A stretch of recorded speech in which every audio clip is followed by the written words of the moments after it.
श्री स्वामी समर्थ. नमस्कार मंडळी, कशा आहात तुम्ही सगळेजण? मस्त मजेत ना? तर मी मस्त आहे. तर बघा आता सायंकाळच्या वाजले 5. आज मुलांनी खूप हट्ट धरला होता की आज मम्मा जायचं खेळायला आपण. मग चला म्हटलं लवकर लवकर सगळं काम आपली आपण घ्यावीत. तर मस्त असा मी चहा ठेवला, थोडंसं गरम पाणी केलं होतं कारण थोडासा घसाही मला थोडंसं खराब वाटत होतं. तर मी एक ग्लासभर गरम पाणी पिले. त्यानंतर मला थोडंसं बरं वाटलं.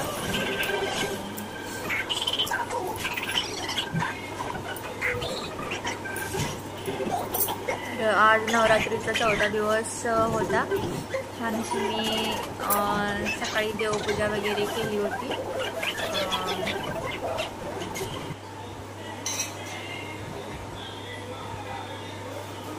मिस्टरही ऑफिसवरून आले होते तर चहा बनवला त्यांच्यासाठी. ते बोलले होते की चहा बनव. शक्यतो मी संध्याकाळचा कधी बनवत नाही, कधी तरच बनवते.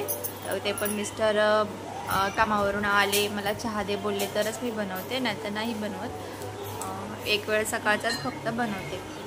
तर आज म्हटलं चला चहाही घ्यावा थोडासा, कारण घसा खराब होता ना. तर म्हटलं माझ्यासाठीही थोडा मी जास्त एक्स्ट्रा चहा बनवला होता.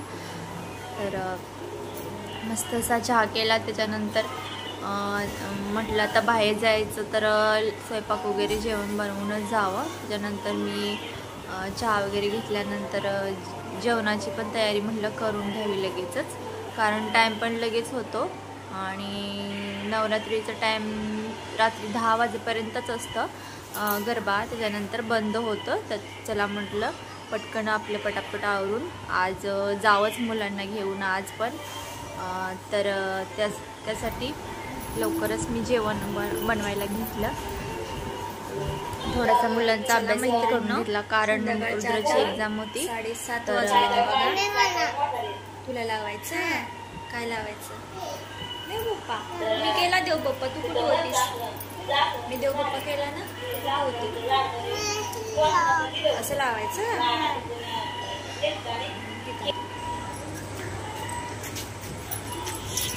हाय हाय. आम्ही निघाले आता कुठे?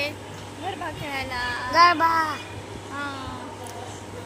चला संध्याकाळची दिवाबत्ती केली छान अशी आणि रुद्र आणि मी रेडी होऊन गरबा करायला चाललो. शौर्य आणि हे नव्हते आले कारण ते बोलले तुम्ही दोघं जावा पुढं, मी पाठीमागून शौर्याला घेऊन येतो. मग आम्ही दोघंच निघालो. नंतर छान असं जेवण वगैरे बनवलं. जेवण केलं